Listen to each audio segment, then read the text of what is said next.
The Gilded Cage. The sun played with glimmers on the surface of the pool, and tropical plants brought from some distant country cast whimsical shadows on the marble floor. This house, which in its essence was an architectural masterpiece, had everything: art, technology, comfort, everything but life. Eleanor sat on the terrace with a cup of cold coffee, flipping through an expensive magazine. On the glossy page was a perfect family, much like her own: a smiling woman, a successful husband, beautiful children. She tore her gaze away and looked at her reflected silhouette in the window. A woman who had stopped being herself. 10 years ago, Eleanor was an artist. She lived in a small studio that smelled of paint and turpentine, ate instant noodles, and painted through the nights until her hands trembled with exhaustion. It was a hard but fulfilling life. Then she met Robert. He was young, ambitious, and fell in love with her energy, her fire, at first sight. He promised her the world, and he gave it to her, but with it came a cage. Gilded, velvet-lined, but a cage nonetheless. When the children were born, he convinced her that her place was at home. "Why do you need all that hustle? I'll provide for us. You can create beauty here." And she agreed, believing that one could also create in a house. But soon, the brushes and canvases were put away in a closet, and her days were filled with meetings with interior designers and attending charity galas. Robert, the owner of a successful IT company, was constantly busy. His phone rang even during dinner, and his business trips became longer and longer. He didn't notice her withdrawal, or he didn't want to. He bought her expensive jewelry, brought her designer bags from his trips, believing that this was love. His love. But her love, her passion, her life, they withered like flowers in a vase forgotten without water. One day, Eleanor ran into Mark, her former colleague from the art studio. He was still the same, with paint-stained hands and a spark in his eyes.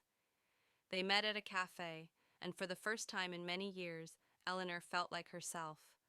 Mark talked about new trends in art, about his projects, about the struggle for grants.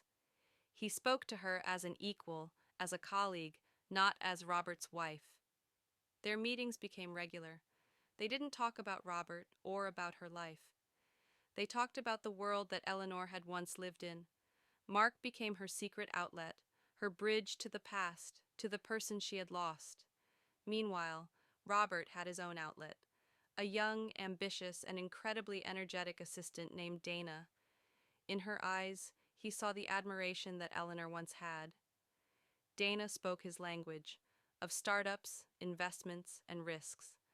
Next to her, he felt like that same young, ambitious man again, not a tired father and husband who was met with silence and polite smiles at home. He didn't love Dana. He loved the way she looked at him. It was a drug that helped him forget about the pressure and the emptiness. Conflict was brewing. One evening, when Robert came home, he noticed a small catalog on the table. "An exhibition by Eleanor Ivanova," read the title. He raised an eyebrow in surprise. "Are you painting again?"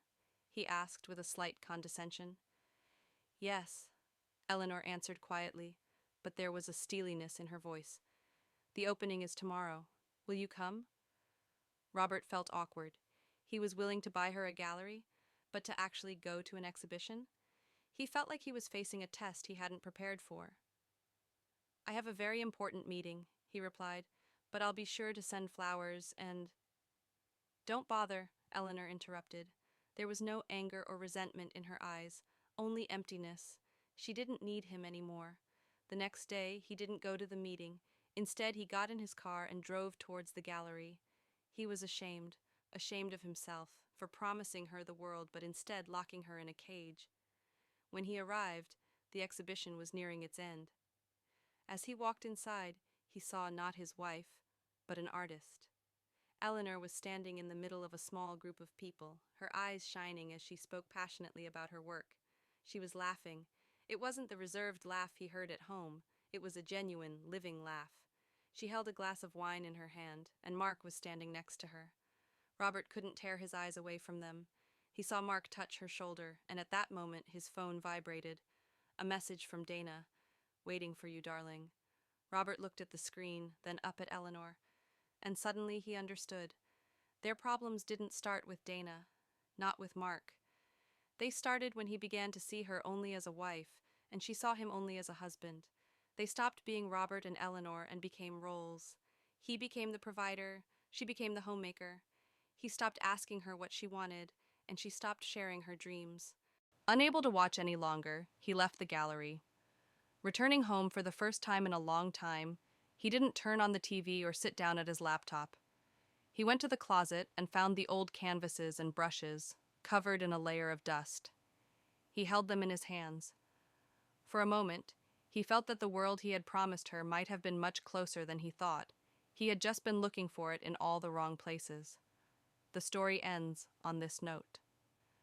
Igor sits in the living room, holding her brushes. He looks at them, and, finally, for the first time in years, he begins to see. What happens next? Can they find each other again? Will he accuse her of infidelity, and she him? Or will they start to talk about what they have been silent about for so long? The story ends with a question to which there is no answer.